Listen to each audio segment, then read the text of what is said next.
E aí galera, beleza? Como é que vocês estão? Meus amigos, hoje temos ótimas notícias. A começar pelo caso do Adélio Bispo. Pessoal, ontem o TRF1 derrubou uma liminar que proibia a quebra do sigilo do advogado do Adélio e mais, ainda abre caminho para a gente poder ter acesso aí, né, às câmeras de segurança, livros de registros que podem nos levar a finalmente solucionar o caso e descobrir quem é o mandante.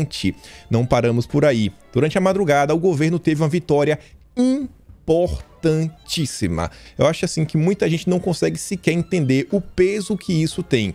A PEC dos precatórios foi aprovada em primeiro turno na Câmara. Quem não sabe o que é precatório vai descobrir hoje. Vocês vão ver como esse tema, como a discussão do precatório, vai dar para vocês assim, um conhecimento, uma visão mais ampla de como funciona nessa relação entre executivo e legislativo, os meandros do funcionamento da Câmara dos Deputados, o que é esse tema, porque esse tema é tão importante, porque isso estava preocupando tanto o Paulo Guedes, o que é que a Justiça vinha fazendo. Inclusive esse tema tem relação com aquela tal carta que Bolsonaro escreveu para a nação, que foi publicada no dia 9 de setembro, depois das manifestações. Tem muita coisa pra gente falar sobre esse tema. Teve deputado aí bolsonarista que foi eleito, né, seguindo aí, surfando a onda do Bolsonaro, que votou contra.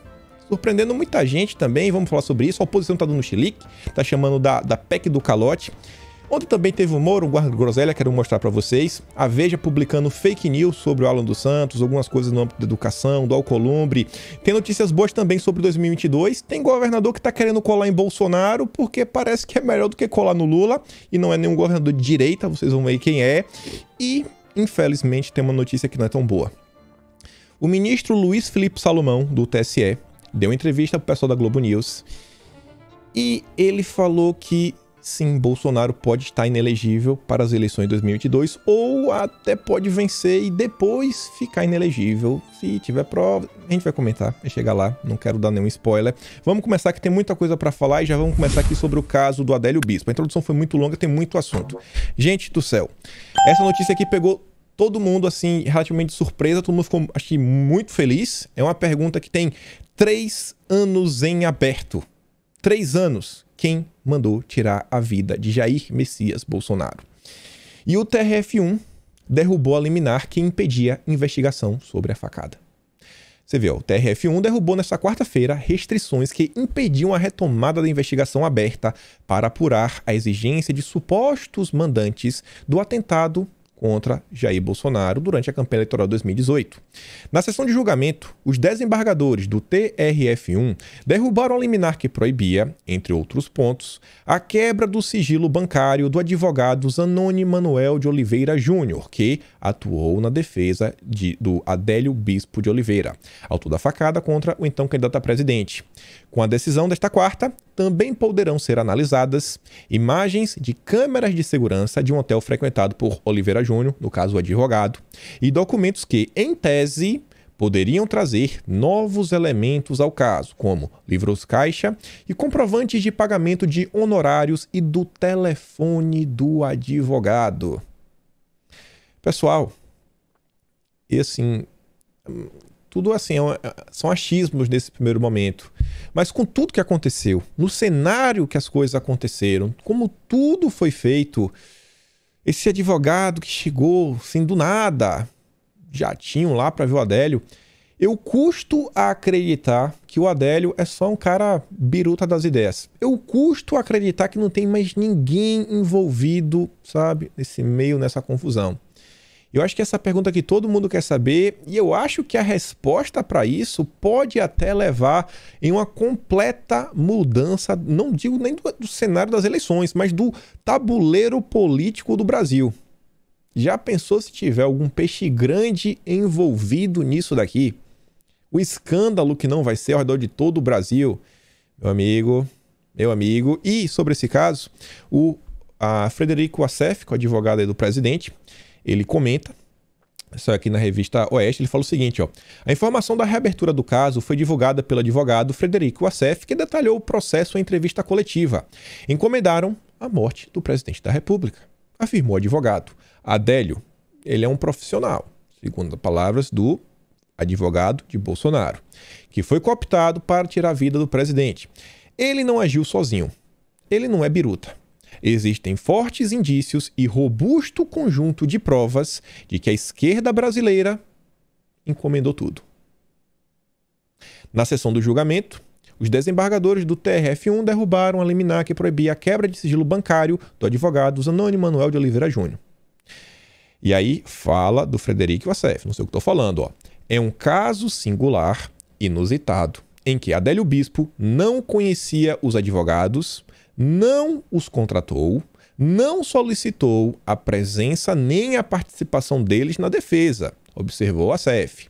O que existe são pessoas, forças ocultas que, de bastidores, patrocinaram e pagaram os advogados. Eu acho que tem muita gente aí com medo, né, do desenrolar dessas investigações. Enquanto isso, eu tenho certeza que a maior parte do povo brasileiro só quer que a justiça seja feita. Vamos parar e prestar atenção, né? Os próximos dias, pelo menos, prometem. Uma quebra de sigilo, um advogado, e, gente, a gente não tá falando com ninguém, né, com foro privilegiado nem nada. E se tiver foro privilegiado, vai ficar ainda mais feio, né? Vai que aparece alguém com foro privilegiado no meio dessa confusão, ou seja, algum político. Vamos aguardar os desdobramentos. Continuando aqui, vejam só. Se lembra que ontem a gente comentou sobre o iFood, que serão várias matérias que bolsonaristas hackearam o iFood? Pois bem, a empresa veio aí em nota avisar o seguinte, ó. Restaurante tem nomes alterados por mensagem de apoio a Bolsonaro e contra Lula. Segundo o iFood, não houve hackeamento da plataforma, não teve hacker. A empresa explicou em nota que a troca de nomes foi feita indevidamente por um funcionário de uma prestadora de serviço que tinha permissão para ajustar informações cadastrais dos restaurantes na plataforma. E aí eu pergunto a vocês, ninguém quis divulgar o nome. A imprensa não está cobrando o nome do cara. Não está cobrando. Ninguém quer saber quem é a pessoa. Ninguém quer saber e o iFood não quer informar. Porque em tese, né? Olha só, em tese as mensagens são de apoio a Bolsonaro. A gente sabe que não, a gente sabe que é só para criar problemas contra o governo. Se esse cara aqui, ele realmente fosse apoiador do governo, se o cara que fez isso fosse apoiador de Bolsonaro, o nome dele já tinha rodado todo o Brasil.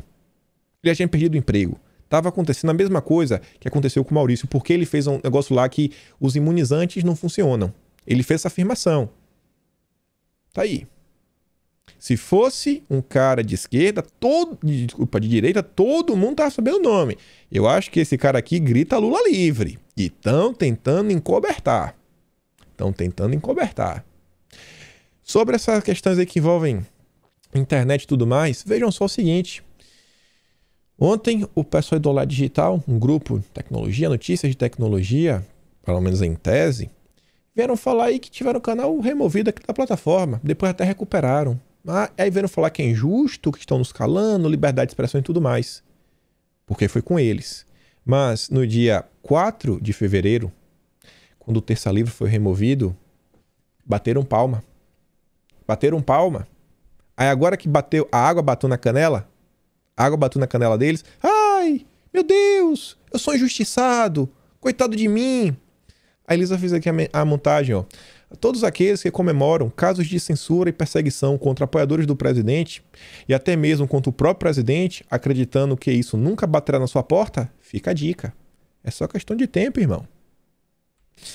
E aí vejam só, a imprensa brasileira tá sedenta pelo Alan dos Santos. A Veja compartilhando uma mentira. Na lista vermelha da Interpol, Alan dos Santos é foragido há quase um mês. Mentira! Ele não tá lá. Leonardo Coutinho, que já foi colunista da Veja, acho que saiu de tanta vergonha, já tem muito tempo que ele não escreve lá, fala o seguinte, ó, está mesmo? Tem certeza? Revirei a lista vermelha e não achei não. O único Alan dos Santos que aparece por lá é um brasileiro de 25 anos procurado pelo Paraguai por posse ilegal de arma e droga e por formação de quadrilha. O link está no post seguinte. Ele deixa o link, o passarinho opressor deixou a imagem, você vê, ó, o único Alan dos Santos é esse. Alan Gabrachet dos Santos, 25 anos. Será que vai ter alguma coisa contra a Veja? Publicando a mentira, destruindo a reputação de uma pessoa? Ah, rapaz, né? Complicado. Não vai ter nada. Aí é a famosa fake news do bem. Fake news do bem. Aí pode. Uma coisa aqui que eu talvez devia ter colocado até depois do assunto que a gente comentou do Adélio. Ontem veio um cara aqui, acho que esse aqui ninguém tem dúvida que é um cara de esquerda, ó, veja o nome, ó. Leandro Andrade, comunista antifa, esquerdista, esquerdistas seguem esquerdistas, hashtag esquerdistas seguem esquerdistas, Lula livre, foi golpe sim, fora Bolsonaro.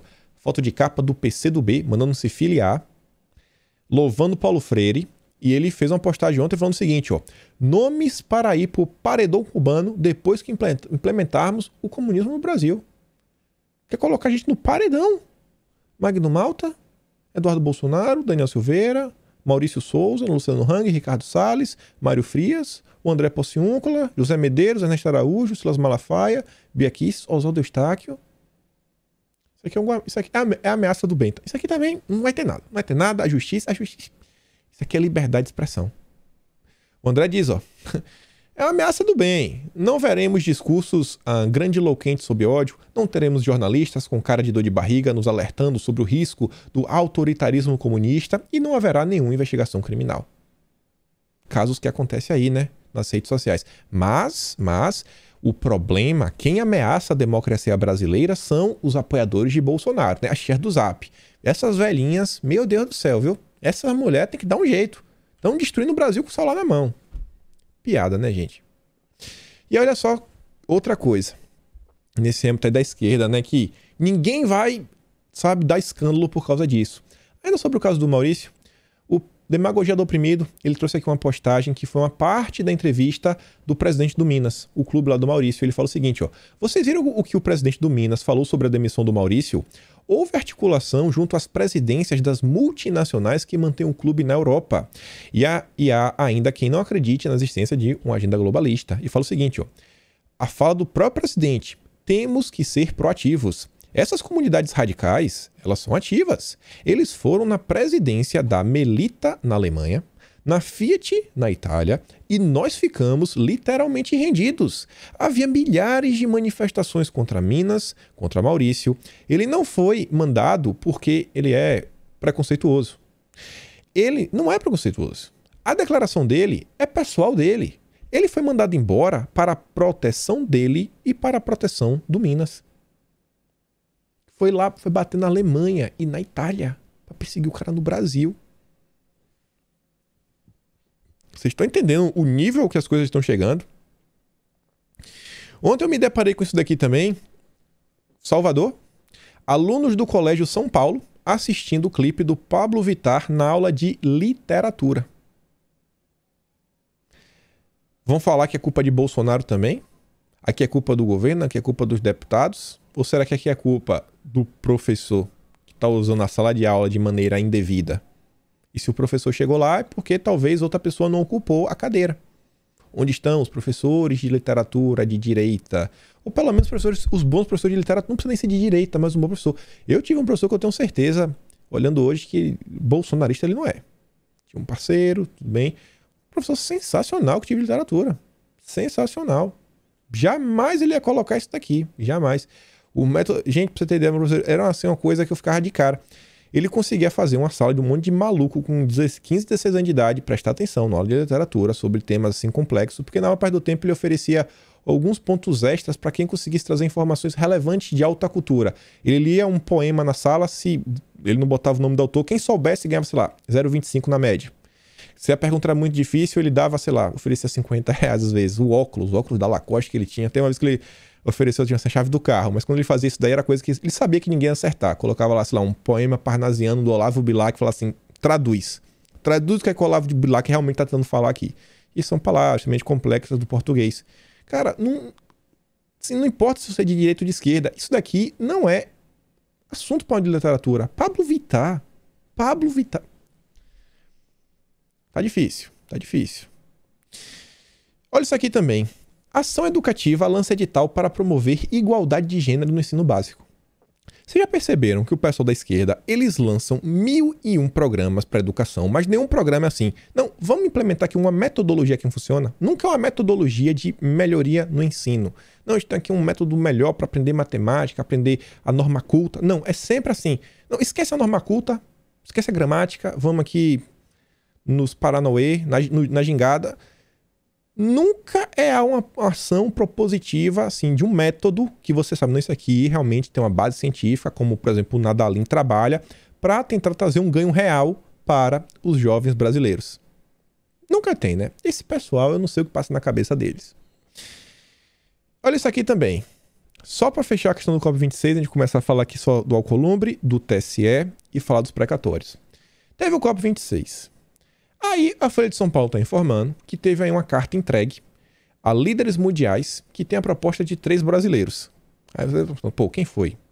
Quem foi que fez essa carta? Costureira, cozinheira e autônomo foram sorteados para integrar a Assembleia Global Cidadã da ONU e deram ideias para combater a crise climática. Bom, eu não posso falar por eles, mas eu não tenho capacidade de opinar nisso. O que é que eu sei de clima?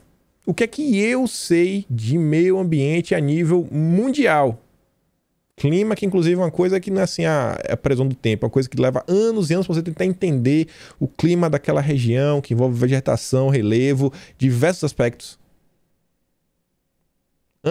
Cara, é assim, eu acho que é meio complicado, né? Você deixar a decisão em pessoas que não são especialistas, né? A gente fala tanto especialistas, mas nesse caso eu acho que realmente, né? Falar tanto em ciência, uma costureira, sem querer menosprezar, eu não me acho capaz, sabe? Eu estudei engenharia até elétrica, mas não vejo como isso possa me ajudar a abordar sobre o tema.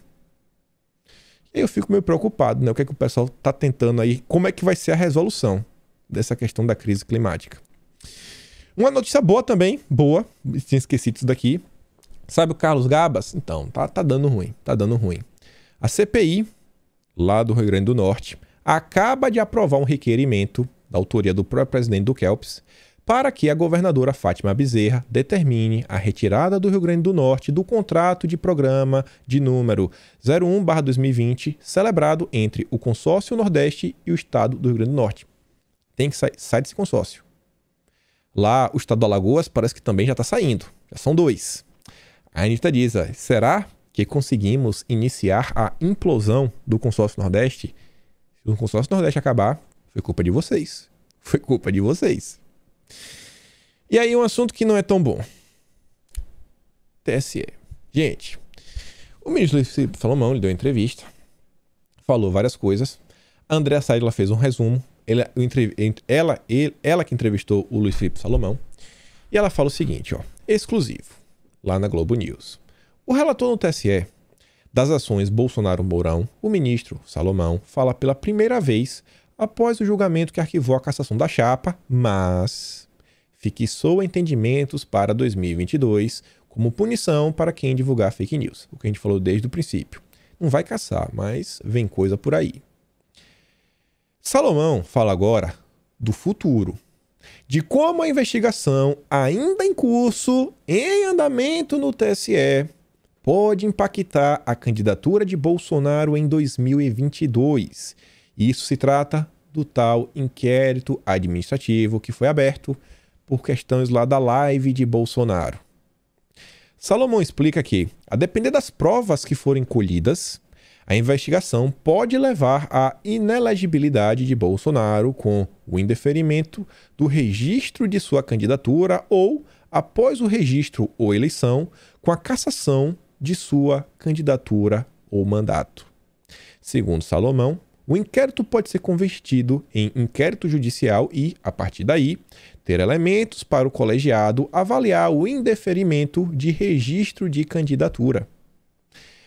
Outro caminho, diz ele, é o inquérito servir apenas para ações futuras que vão analisar essa conduta durante o período da pré-candidatura e que podem ensejar a cassação da candidatura no futuro.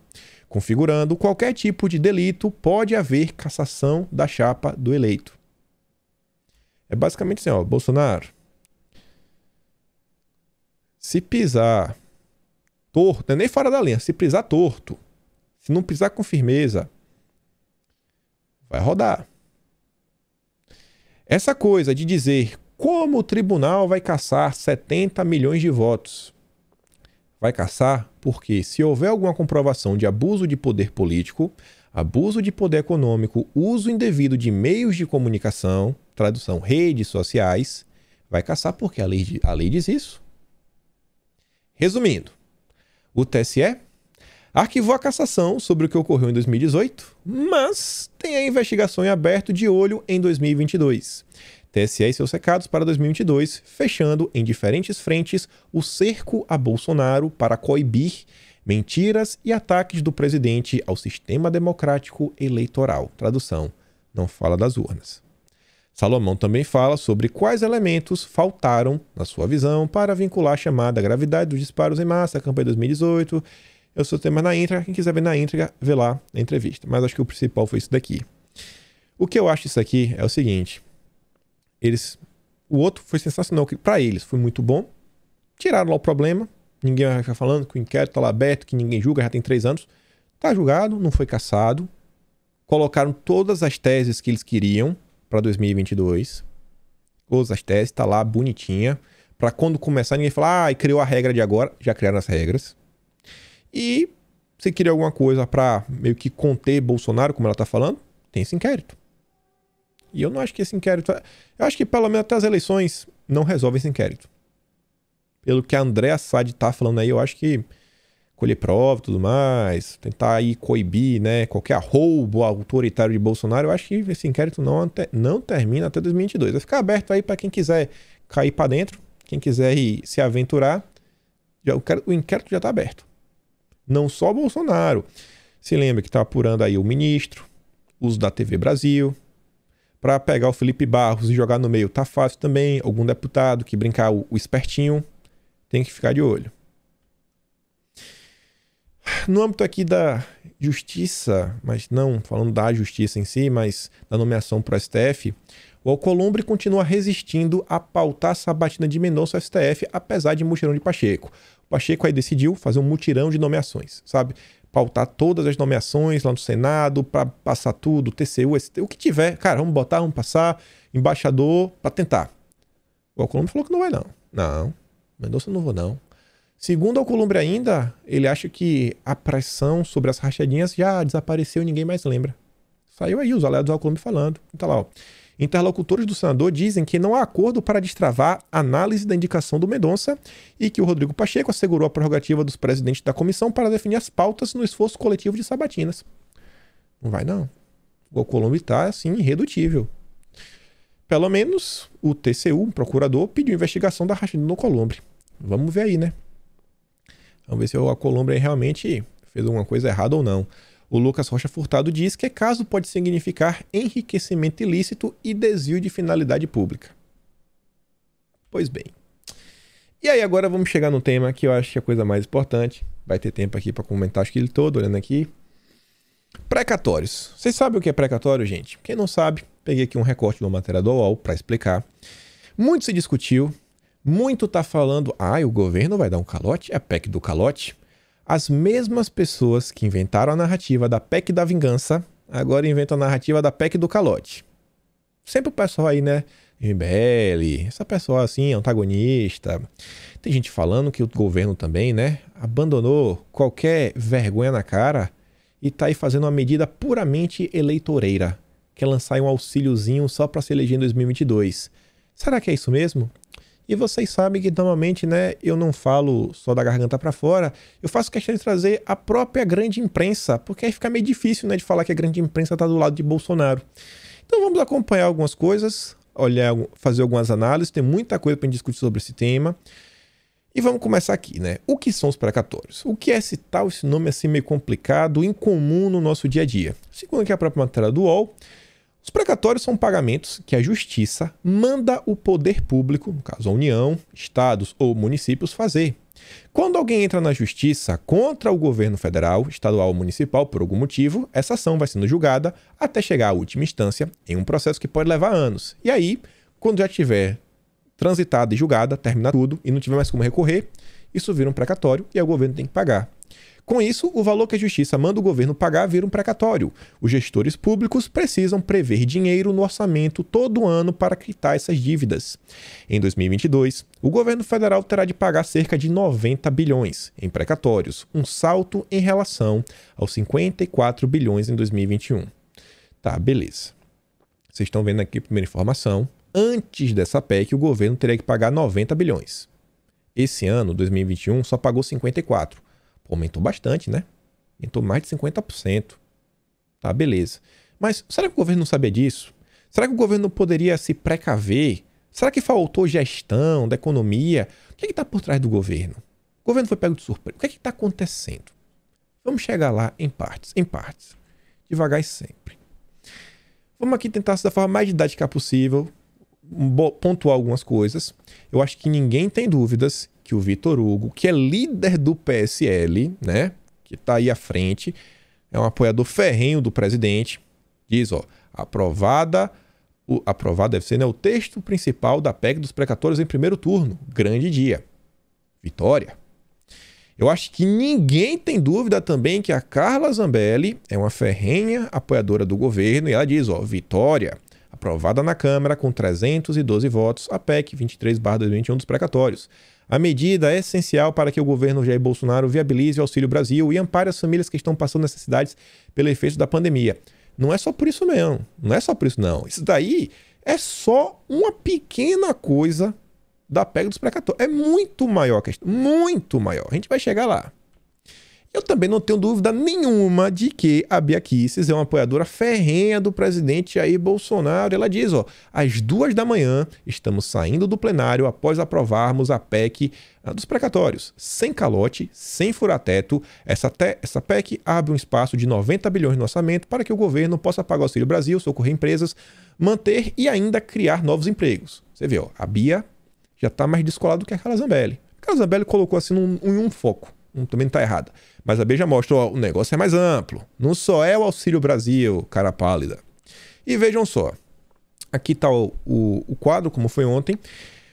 A Câmara, ela conta com 513 deputados. Mas, para a votação, só tinha 456. E uma PEC, para ser aprovada, ela precisa de 308 votos. São 2/3 da Câmara. E aqui você pode ver como foi a orientação de cada partido, para você tentar entender se é sua medida que você deveria apoiar ou está contra. Vamos olhar quem está contra essa PEC. O PT está contra, o MDB está contra, o PSB está contra, o PSOL está contra, Podemos também do Sérgio Moro, mas mudou, estava a favor, mudou, né? Será que foi para agradar o Moro? O Novo tá contra, o Novo tá junto com o PT, viu? PCdoB tá contra, Cidadania tá contra e o PV tá contra. Todos os partidos de esquerda, com exceção do PDT, o PDT do Ciro Gomes, sim, a gente tem que falar dele. Então é isso, colocando a favor. Surpreendente? Sim, mas tem explicações, vocês vão entender também. Os partidos da esquerda, juntos ao Novo, né, que é o pessoal com dinheiro, é o pessoal da Faria Lima, todo mundo contra. Quem estava a favor, você vê a base do governo, até o PTB, ó. PTB a favor, republicanos, o partido do Bolsonaro disse que pode ir, PL, PP, até o PSD estava a favor, PSDB, PSL, então os bolsonaristas, todo mundo a favor. E aí eu quero dar destaque a algumas pessoas que votaram contra. Mesmo o DEM orientando as pessoas a votar a favor, o senhor Kim Kataguiri votou contra. MBL tem que estar contra. No Novo, todo mundo votou contra. Todo mundo votou contra, né? Esse pessoal do Novo, eles pensam em tudo menos no Brasil. Será que o Novo diz que são representantes, né, do pessoal dos liberais? Tem muito liberal no mercado financeiro. Como é que o mercado financeiro recebeu essa PEC? A gente também vai falar sobre isso no vídeo de hoje. Aí você vê, o Marcelo Ramos votou contra. Cara, esse cara é intragável. É intragável. E é do PL. Partido do Valdemar Costa Neto que tá doido pra ter Bolsonaro nos quadros. Professora Dani Pimentel, óbvio, né? Do PSL, traidora do governo. Joyce também votou contra. E aí tem 3 nomes que me surpreenderam bastante. O Paulo Eduardo Martins. Ele até pode falar que não, mas ele não é tão bolsonarista assim, mas, amigo, surfou a ondinha da direita, né? Surfou, votou contra. E aí, 2 que não pode falar de jeito nenhum, que não surfaram na onda de Bolsonaro. Uma é a Caroline de Tone, Carol de Tone, e o Luiz Felipe de Orleans e Bragança. O príncipe aí votou contra. Eu fiquei bastante surpreso. E as redes sociais já estão cobrando aí os deputados, né? Cara, você votou contra? Sério mesmo? É mesmo, votou junto aí com o PT, com o Kataguiri, com a Joyce. O que aconteceu com você? Apertou o botão errado? É bom ver qual é também a explicação deles. Às vezes pode ter uma explicação. Mas vamos continuar. Eu vi esse post aqui e já é uma coisa interessante. porque mostra que às vezes as pessoas não conseguem entender o funcionamento. E o General Pica-Pau, eu posso reclamar dele, a gente troca ideia lá no Twitter, a gente não vai ter nenhuma inimizade depois disso, a gente brinca direto um com o outro. E ele fala o seguinte, ó, ele traz a matéria do Metrópolis que fala o seguinte, ó, agora, em votação apertada, a PEC foi aprovada. E ele tá falando, cara, apertada? Como assim? 312 a 144, isso é uma piada. Mas, infelizmente, general, o Metrópolis está certo. Por 5 votos, a oposição não conseguiu derrubar o governo. 5 votos a menos, não tinha passado. Não importa a distância entre votos. Ai, venceu com mais de 100 votos de distância. Não, isso não importa. O que importa é ter 308 votos. O que importa é ter 308. É só isso que importa. Se fosse 307 a, sei lá, a 1, tinha perdido. Porque precisa de 308 votos. Então, realmente foi uma vitória muito apertada. Muito apertada.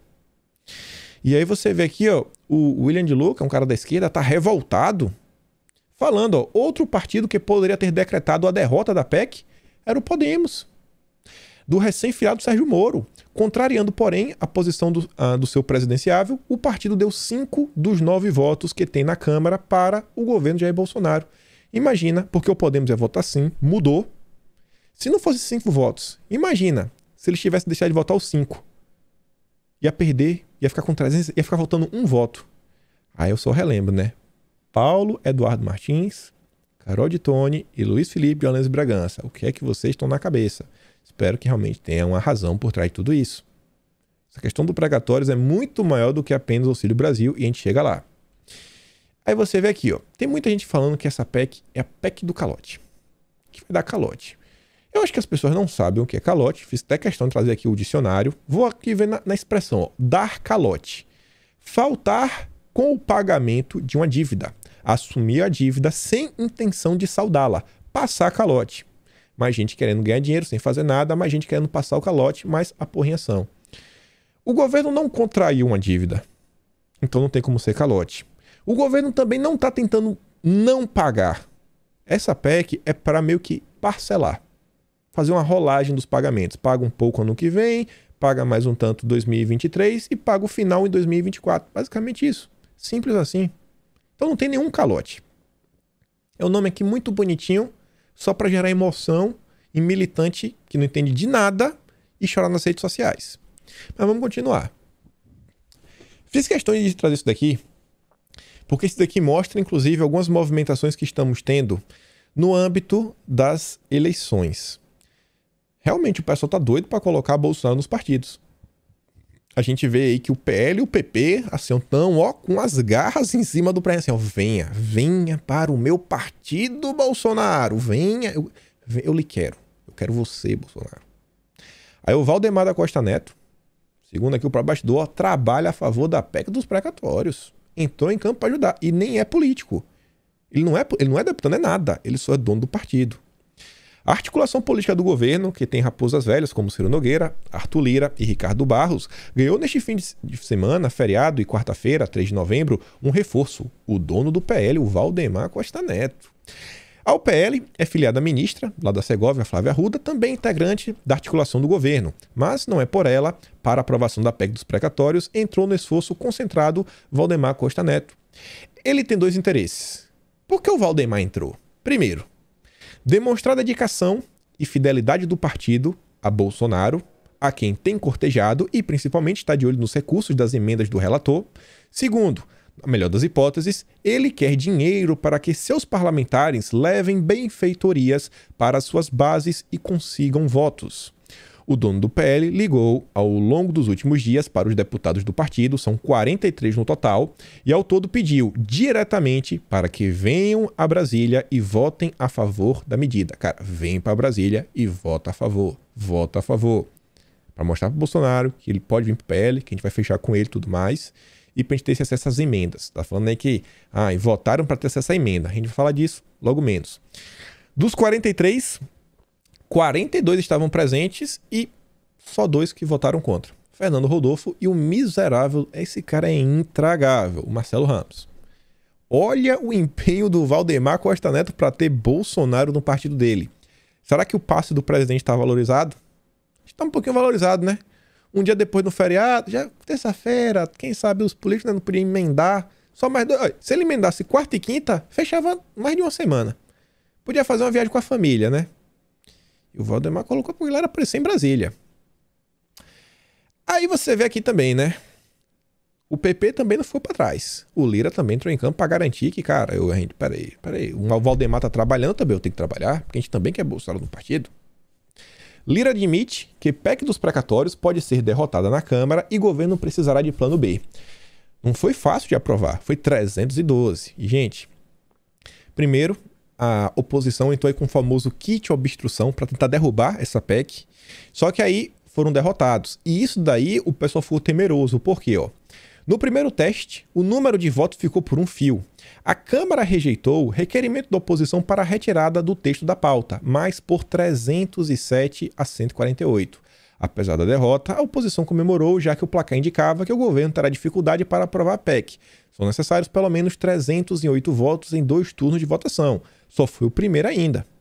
Não conseguiram os 307. Durante a votação, já chega lá, né? Você que já estava aqui. Aí vejam só, o Lira trabalhou o dia inteiro também para tentar aprovar o negócio. Bancada da Educação fecha acordo com Lira para apoiar a PEC dos precatórios. Lira fez um acordo aí porque tinha questão do Fundef e sem impactar principalmente pagamento de indenizações para professores, pessoas ligadas à questão da educação como um todo. E falou, vamos parcelar, a gente vai pagar para os estados aí, ano que vem 40%, depois 30% e 30%. Nesse acordo aí conseguiu deixar todo mundo feliz, contente, sorridente. E foram esses votos, você vê, Além disso, Lira se comprometeu a pautar um projeto do ex-deputado JHC do PSB de Alagoas, atual prefeito de Maceió, que garante 60% desses recursos serão destinados ao pagamento de professores. A categoria era a principal mobilizada contra a aprovação da PEC, justamente porque seria afetada pelo atraso nos pagamentos. Mas os sindicatos deram aval ao acordo. Olha que confusão. Não, vamos parcelar, vai pagar 40% ano que vem, vou te colocar também aqui esse teu projeto, esse teu PL, porque aí o dinheiro vai para os professores, né? Acho que não vai ter ninguém assim contar, vamos pagar os professores primeiro. Acho que não tem ninguém que encontrar isso daí. Vamos aqui, traz os votos. Você vê PSB.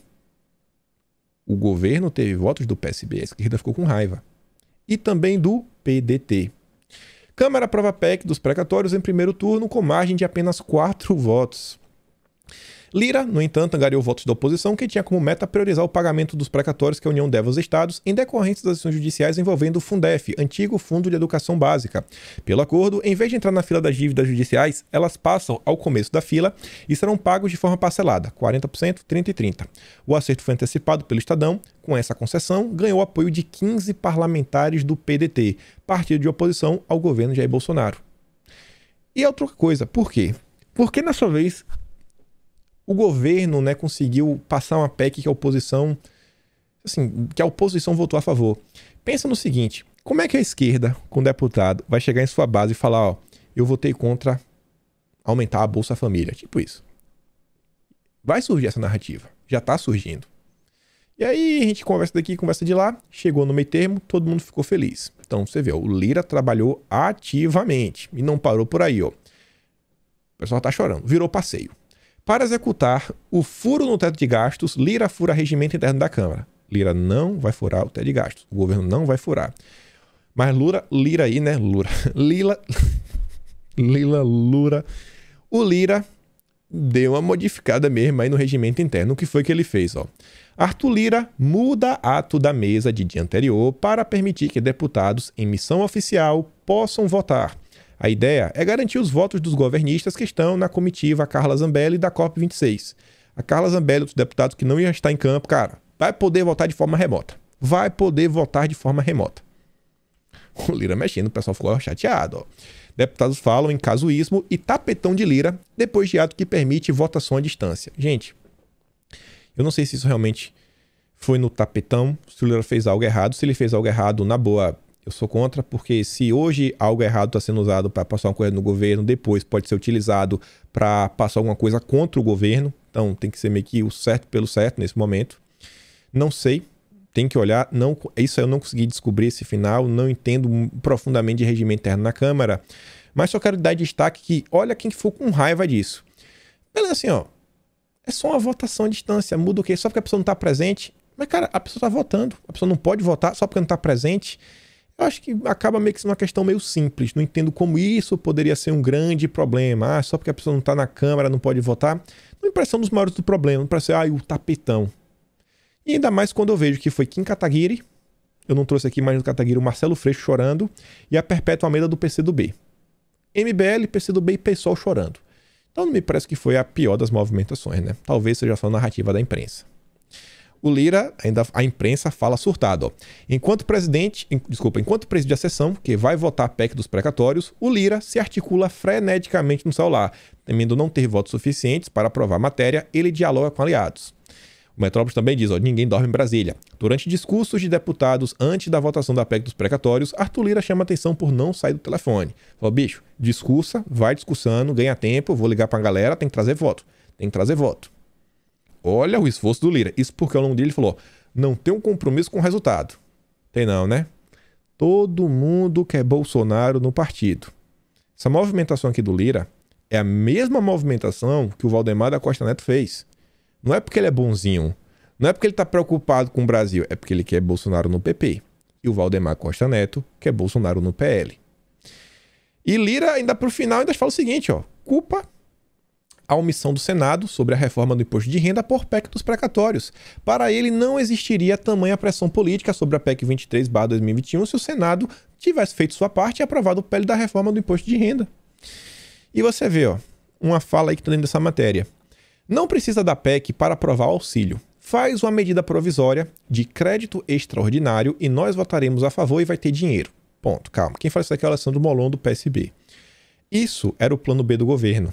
E até conversar com o TCU, talvez decretar um estado de calamidade. Isso aqui era plano B ou C.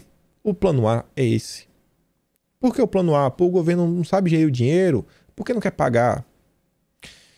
E por que o Molon fala isso? Mas o que quer aqui não é o auxílio.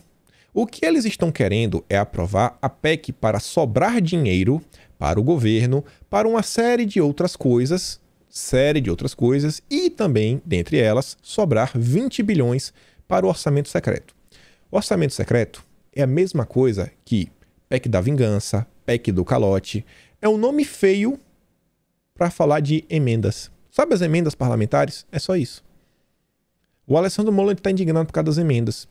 No Brasil hoje, assim, as pessoas caem em certos discursos por não conhecer como as coisas funcionam. Gente, sabe o que é uma emenda parlamentar?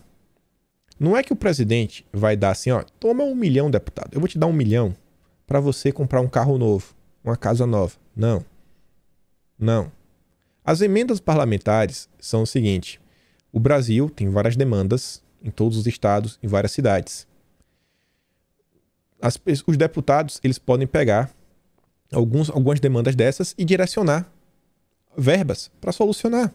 Demanda de infraestrutura como um todo, de auxílio, de projetos, da educação, tudo mais. A emenda nada mais é do que o deputado pegar o dinheiro que você paga de imposto e destinar para a comunidade. Não tem nada de errado nisso. O que tem de errado nisso? Pode ter errado o seguinte, se o cara pega esse dinheiro e tem alguma mutreta no contrato. Mas emenda é a coisa mais comum do mundo, é só fazer uma obra no município.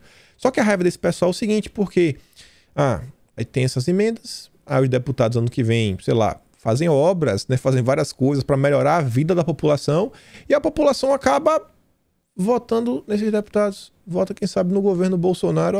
No governo Bolsonaro tá tendo obra em minha cidade, vou votar em Bolsonaro. O que tem de errado nisso? Sabe? É umas coisas assim, aí tem que usar palavras gatilho, orçamento secreto, PEC da vingança, PEC do calote, porque não tem argumento. Vai furar o teto, que teto? Tá furando o quê? O governo quer dar... Que calote, cara? Calote quando não quer pagar, o governo vai pagar. Tá maluco? A narrativa é vazia dessa gente. A narrativa é vazia. Antes de a gente se aprofundar e entender como foi que chegou nessa questão do precatório, né? Porque o governo tá tão doido por causa disso, só falar um pouco do Moro ontem. Ele vem nas redes sociais, dá uma lacrada, fala o seguinte, aumentar o Auxílio Brasil e o Bolsa Família é ótimo. Furar o teto de gastos, aumentar os juros, a inflação, dar calote em professores, tudo isso é péssimo. É preciso ter responsabilidade fiscal. Moro, você sobrou. Não tem calote em professores. A gente acabou de ver. Não tem. Não vai ter aumento de juros e inflação. Não vai furar o teto de gastos. Beleza? Vai ter responsabilidade. E a coisa mais cara de pau é o seguinte. Sérgio Moro, ele já está avaliando para sua equipe econômica. Quem informou isso foi o próprio Diogo Mainardi, o principal assessor de comunicação do Moro. Né, amigos? O Moro escreve para o Mainardi até lá na Cruzoé que o Moro já está cotando, a gente mostrou no vídeo de ontem, o Pércio Arida, que é ex-economista do Alckmin, pelo menos até 2018, ele era contrário ao teto de gastos. Moro que é um economista que é contra o teto de gastos e Moro que é falando teto de gastos. Que piada! Esse cara aqui é hipocrisia em pessoa, personificada andando pela rua. Esse cara devia ter vergonha de sair da vida pública. Aí você vê aqui o Podemos, o partido do Moro. Olha só, isso aqui tem que mostrar em vídeo, porque, cara, se contar ninguém acredita. Olha só isso aqui. Podemos. A Elisa diz, ó, ora. Bancada do Podemos mudou de última hora a orientação para não. Eles eram a favor, de última hora votou não. Não, vai ser não. Mas pelo menos mal, né? 5 aí foram a favor. Botaram a mão na consciência para entender o que o Brasil tá passando. Vejam só. Podemos, tempo de liderança. Senhor presidente, o Podemos não tem som. Senhor presidente, o Podemos reuniu e muda de liberação da bancada por não. Muda para não. Aproveitar o momento, senhor presidente, para dizer que a política do governo social está errada. Tá errada, é? Por quê? O governo federal deveria ter chamado os governadores, ter chamado os prefeitos e ter um auxílio emergencial no valor de R$700. Esse é um valor digno de uma família que não tem emprego, de uma família que paga aluguel, de uma família que está sofrendo com a pandemia porque perdeu o seu emprego. Eu concordo com ele quando ele diz que para realmente ser um valor para uma família conseguir realmente, sabe, pagar as contas, cara, 400 não dá. Mas me parece que ele não está muito preocupado com a responsabilidade fiscal, né? Sérgio Moro vem arrotar responsabilidade fiscal e o partido do Moro quer dar um auxílio de R$700. A hipocrisia, cara, é algo assim que não dá. Não dá. Eu vejo a galera só chamando de traidor. Gente, traidor seria o menor dos problemas do Moro. O menor dos problemas. O menor dos problemas. Aí você aqui, ó, só ainda sobre o caso Moro. O Kataguiri, porque o Moro vai lá no Congresso do MBL, né? Já ganhou destaque. Apareceu 2 vezes ontem no antagonista. Porque o Moro, falei, não, o Moro vai estar no Congresso do MBL, vou estar lá, vai estar entrevistando Danilo Gentili. Ai, que lindo, que lindo. E olha isso daqui. 14 matérias só nas últimas 6 horas. Isso aqui foi a postagem, foi feita, ó, a meio-dia. Meio-dia e 40. Entre 6h40 da manhã, meio-dia e 40, o antagonista já tinha feito 14 matérias só sobre o Moro. Falando do Moro, falando do Moro, falando do Moro. O Bolso Roosevelt diz, ó, antagonista apenas nas últimas horas. É inacreditável. Esse blog é um veículo de imprensa ou um comitê eleitoral? Pergunta, o TSE não deveria abrir uma investigação? Meio que parece que é abuso de poder político, né? Econômico. Ah, esqueci. Acho que nem falei isso aqui na abertura. Olha esse áudio aqui, curtinho, 20 segundos. Um dos principais apoiadores do Moro, e é principal mesmo, pode não ser, você talvez não conheça ele, o Júnior Bozella, sabe que é um traidor do governo? Gente, o Júnior Bozella hoje é o figurão quem manda lá no União Brasil, no estado de São Paulo. É quem vai mandar. É do PSL, manda no PSL em São Paulo, tá aí, né, chefiando. Foi ele que trouxe o MBL pro partido, deu espaço aí pro Rubinho. Já tá conversando com o Arthur, mamãe do Val, mamãe falei, né? E olha o que ele diz. No segundo turno, entre Lula e Bolsonaro, quem você acha que o amigo do Moro, né? O aliado do Moro vai votar? Quem você acha? Lula ou Bolsonaro? Olha só. Agora, se chegar no segundo turno e eu tiver que eu e a urna tomar uma decisão, você acha que eu vou decidir pela racionalidade ou pela o estado de anarquia? Nós estamos caminhando para o estado de anarquia no nosso país. E isso é muito grave. Vamos lutar, sim, para chegar no segundo turno com o nome do Polo Democrático. Mas se falharmos, nós vamos tomar uma decisão para o menos pior. E na minha concepção, o menos pior hoje na fotografia do momento é o ex-presidente Lula. Agora, se chegar no segundo... É o Lula. Aí o Bozelli ainda é o vice-presidente nacional do PSL. Vice-presidente nacional do PSL. Parabéns, Sérgio Moro. Moro e Lula é a mesma coisa. Votar no Moro é votar no Lula. E aí, vamos continuar aqui. Será que esse precatório é a pior coisa do mundo? Vamos analisar como é que a oposição diz. Renan Brits fala, ó, o PDT, votando a favor da PEC dos precatórios, trabalha para tirar Ciro Gomes do segundo turno, ajudando o Jair a pegar a vaga. Essa PEC aí vai ajudar Bolsonaro? Vai ser boa para Bolsonaro? Como assim? E a Flávia Oliveira, eu falei a mesma coisa lá no Twitter, mas quem sou eu, né? Não sou nenhum perfil verificado.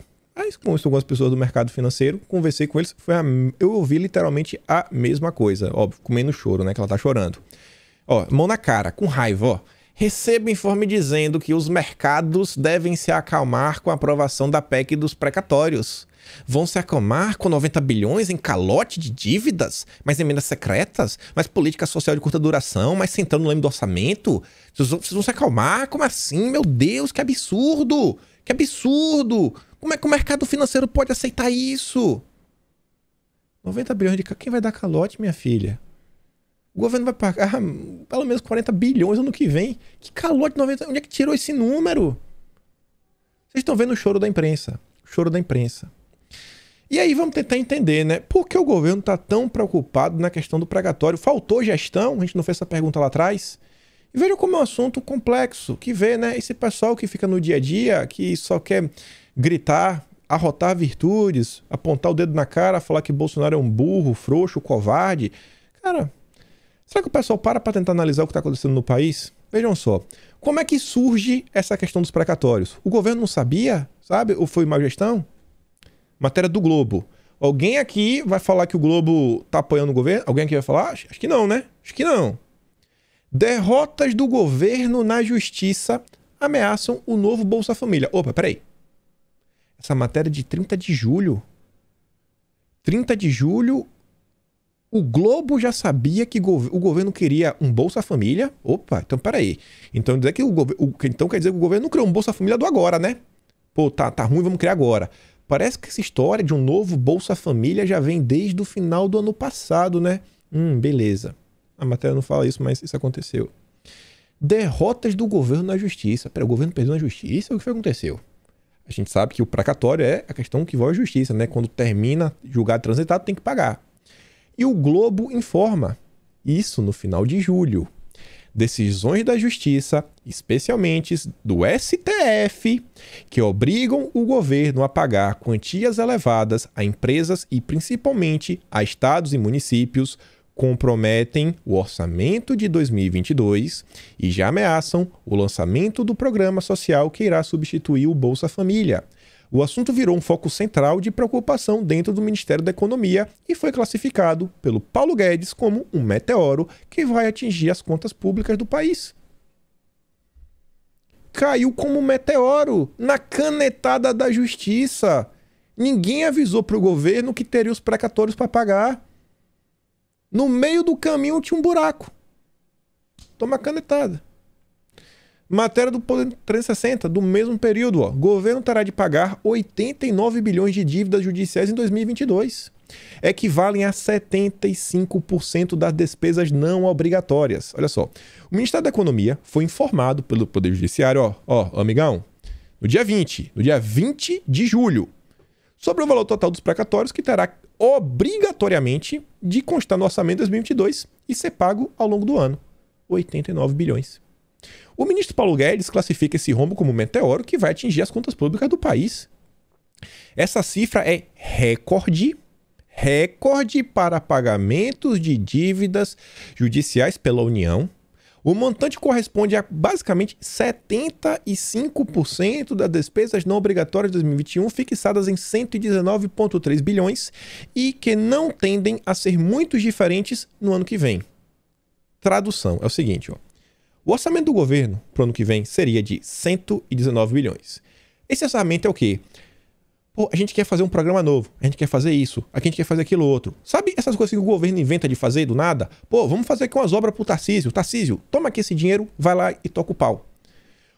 O orçamento obrigatório, o que é o orçamento obrigatório? Pagamento de funcionário, pagamento da dívida da União, né? A dívida internacional que tem lá com os bancos, FMI, BID, Banco Mundial.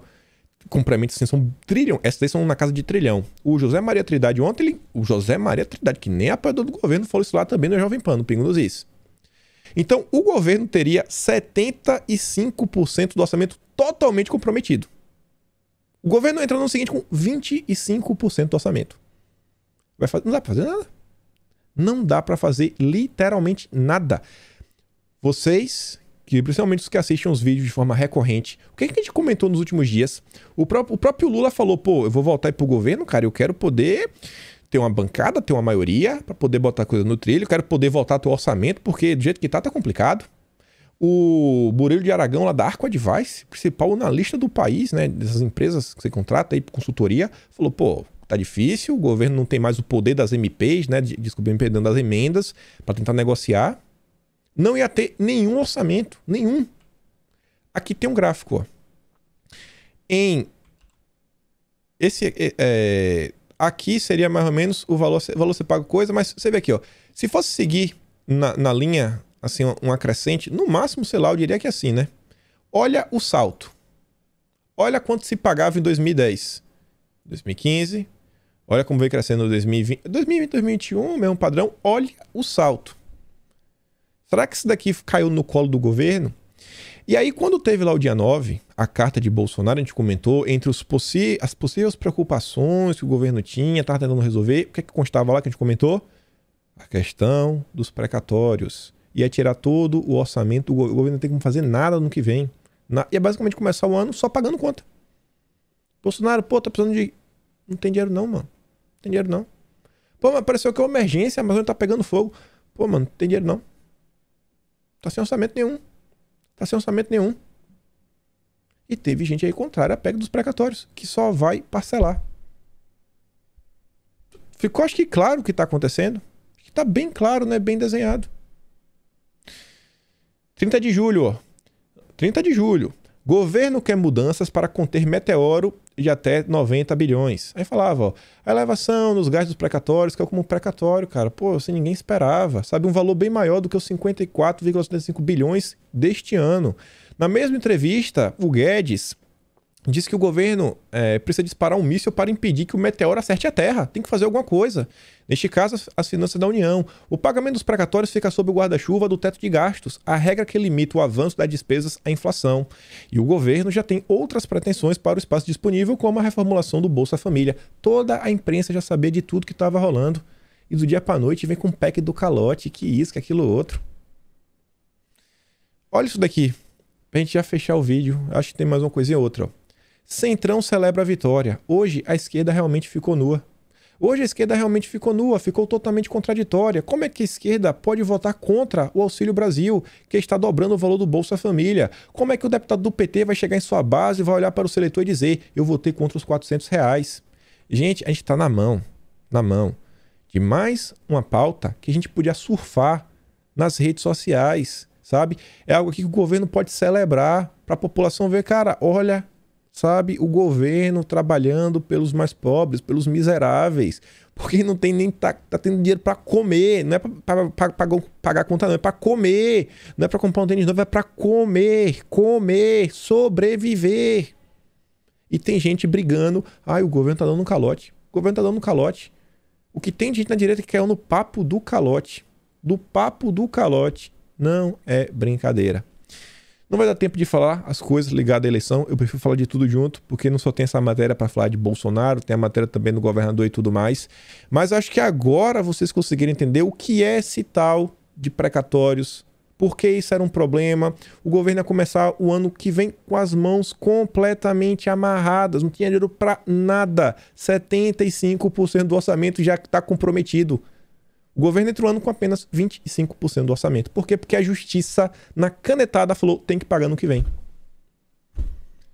Procura na internet depois, se tiver interesse. Precatórios, STF. Vai ter matéria da própria imprensa falando que o Supremo estaria usando os precatórios, né, para causar problemas para o governo por causa dos arroubos autoritários que Bolsonaro vinha tendo contra o ministro Alexandre de Moraes, Barroso, as urnas e tudo mais. Mas tem gente que prefere cair na conversa mole da PEC do calote. PEC da vingança, orçamento secreto. Olha o tema, olha como ele é profundo, olha como ele abre, sabe? Veja as dificuldades que são, veja como os políticos se movimentam, o que tem de interesse por trás, como isso também está ligado com as eleições de 2022, não só porque é um plano social que vai trazer votos, a esquerda está em choque, mas como também eles querem Bolsonaro no partido, olha como o mercado financeiro reagiu, olha no macro, beleza? Ficamos por aqui, compartilha esse vídeo, ajuda o canal a crescer, ajuda, chegando a 500 mil no final do ano, será que dá nesse 2 mesezinhos? Se inscreve no canal, né? Se inscreve nas minhas redes. Se você gosta do meu trabalho e apoia, considere-me, sei lá, apoia aqui se tornando membro lá no Patreon. E a gente se vê amanhã. Aquele grande beijo, abraço e tamo juntos, meus amigos. Fui!